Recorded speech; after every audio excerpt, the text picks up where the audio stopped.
শুরু করবে যখন গান শোনা শুরু করে। উমাইয়া বংশের এক রাজা ছিলেন যার নাম ছিল ওলিদ।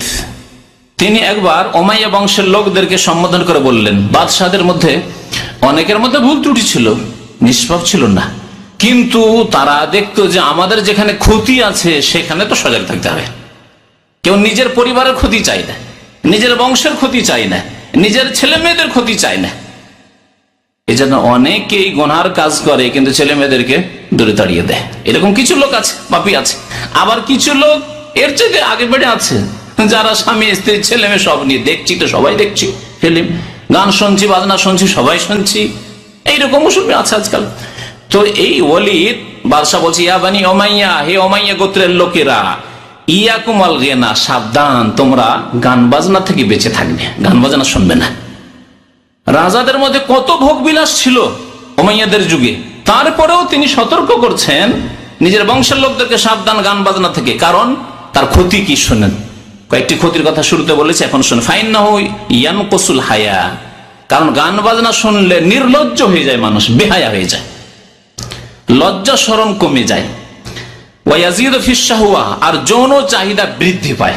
গান বাজনা শুনলে যৌন চাহিদা বৃদ্ধি পায়। এর বাস্তব ঘটনা, কয়েক বছর আগে এক যুবক ছেলে এসে আমাকে মাসলা জিজ্ঞেস করেছে। সেটি এক যুবক ছেলে এসে বলছে যে আমার দ্বারা কুকাজ হয়ে গেছে, জিনা ব্যভিচার হয়ে গেছে। আউযুবিল্লাহ। আমি বললাম যে তওবা করার জন্য বাবা আমাকে বলতে হইতো না।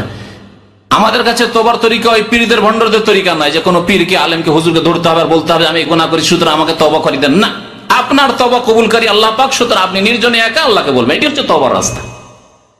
সাথে সাথে বললাম তোমাকে তওবার জন্য কি শর্ত লাগে তা জানো, কিন্তু কি পাপ করেছো এটি বলা কখনো কাউকে বলবে না, একমাত্র আল্লাহকে বলে কাঁদবে এবং তওবা করবে।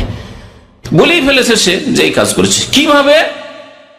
বলছে যে আমি, আমার কণ্ঠ খুব সুন্দর, খুব সুরের সাথে মধুর সুরে গান করছি, আর মাঠ থেকে আসছি সন্ধ্যাবেলা, অন্ধকার একটু হয়েছে, আর এক বাড়ির পাশ দিয়ে আসছি, সেখানে একটি যুবতী মেয়ে বাড়িতে ছিল, আমার মধুর সুর শুনে বাড়ি থেকে বেরিয়ে চলে এসছে বাড়ির পিছনে, আর এসে ওই মাঠে জমিতে, ফসলের জমিতে আমাদের কুকাজ হয়ে যায়। পাগল হয়ে সেই যুবতী চলে এসছে যে না, আমার সাথে কুকাজ করতেই হবে, তোমার কণ্ঠ খুব সুন্দর লেগেছে। তাহলে কথা সত্য যে ওয়াজিদু ফিশ শাহওয়া, গান বাজনা কি করে? মানুষের যৌন চাহিদা বাড়িয়ে দেয়। ওয়ায়াহদিমুল মুরুয়া, ভদ্রতা ধ্বংস করে। মানুষের যে ভদ্রতা রয়েছে, আত্মসম্ভ্রম রয়েছে, এগুলিকে ধ্বংস করে দেয়। ফাইন্নাহু লা ইয়ানুবু আনিল খামরে, এবং এই গান বাজনা মদের মতো কাজ করে, মাদক দ্রব্যের মতো কাজ করে। মাদক দ্রব্য শরীরকে নেশাগ্রস্ত করে, শরীরে অঙ্গ প্রত্যঙ্গকে নেশাগ্রস্ত করে, আর গান বাজনা মানুষের মনকে, হৃদয়কে নেশাগ্রস্ত করে। এই কথাটি ইমাম ইবনে তাইমিয়া রাহমাতুল্লাহ আলাইহি তার প্রসিদ্ধ ফাতাওয়ার কিতাব 37 খণ্ডে রয়েছে, তাতে বলেছেন। এখানে ও কথাটি সংক্ষেপে বলা হয়েছে। এখানে ইমাম বাইহাকি এই হাদিসটি বর্ণনা করেছেন, বা এই আসারটি বর্ণনা করেছেন এই বাদশার কথা, উমাইয়া বংশের যুগের সাহাবায়ে কেরামদের জামানার ঘটনা, তাবেঈনদের জামানার ঘটনা। লা ইয়ানুবু আল খামরে, মদের কাজ করে এই গান বাজনা। ইয়াফআলু মা ইয়াফআলু শুকর, যেমন নেশাগ্রস্ত হয়ে যে সব পাপ হয়, নেশাগ্রস্ত হলে খুন করে দিতে পারে, নেশাগ্রস্ত হলে সিজদা করে দিতে পারে গায়রুল্লাহকে, প্রতিমাকে, পুতুলকে, যে কোনো মানুষকে সিজদা করে দিতে পারে। একজন মদ খেয়ে পাগল এসে আপনাকে সিজদা করে দিতে পারে। নেশাগ্রস্ত হয়ে এসে স্ত্রী আর মা বোনে কোনো পার্থক্য বুঝে না, মায়ের গায়ে হাত দিয়ে দিতে পারে, বোনের গায়ে হাত দিয়ে দিতে পারে, নিজের যুবতী মেয়ের গায়ে হাত দিয়ে দিতে পারে। এইরকম ঘটনা মদখোরদের বাড়িতে অহরহে ঘটতে থাকে। জেনা তো কোনো ব্যাপারই না, মদখোরদের জেনা হওয়া তো স্বাভাবিক। মদ খাই জন্য যে মদ খেয়ে মাতাল অবস্থায় তারা জেনা করবে। তো নেশাগ্রস্ত হয়ে যে হয়, তাই হয় এই গান বাজনা দ্বারা। ফাইন কুনতুম লাবুদ্দা ফাইলিন, তারপরে আবার নিজের বংশ, রাজ পরিবারকে সাবধান করছে যে দেখো তোমরা গান বাজনা শুনিও না, কিন্তু তারপরেও যদি তোমরা বলো না আমরা গান বাজনা শুনবো, বদ অভ্যাস হয়ে গেছে, তবে শোনো, ফাজান্নিবুহুন নিসা, তোমাদের মহিলাদেরকে শুনতে দিও না। এ বাদশাহ অন্তত আজকালকার যুগের মুসলিম চাইতে চালাক ছিল।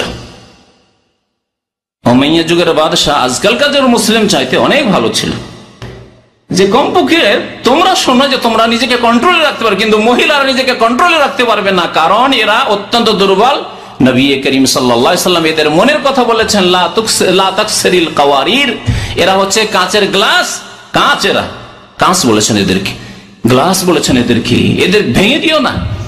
একবার এক সাহাবী সফরে খুব সুন্দর ধ্বনিতে তিনি কবিতা আবৃত্তি করছিলেন। যে ধরনের কবিতা আবৃত্তি করলে উট দৌড় দেয়, উট বুঝে যে আমাকে এখন দৌড়তে হবে, ওটা মেতে ওঠে।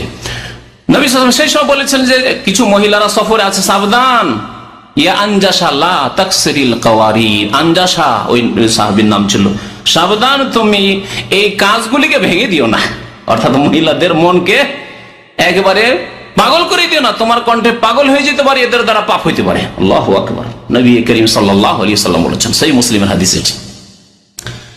বলছেন তোমরা যদি একান্তই তোমরা রাজ পরিবার গান শুনতে চাও তাহলে ফাজান্নিবুহুন নিসা, তোমাদের মহিলাদেরকে, মেয়েদেরকে, বোনদেরকে গান শুনতে দেবেন না। ফাইনাল গিনা দাইয়াতুজ জিনা, শুনেন তারপর কি বলছেন এই বাদশা, বলছেন কারণ গান বাজনাই হচ্ছে জেনার আহ্বানকারী, দাইয়াতুজ জিনা, জেনার আহ্বানকারী।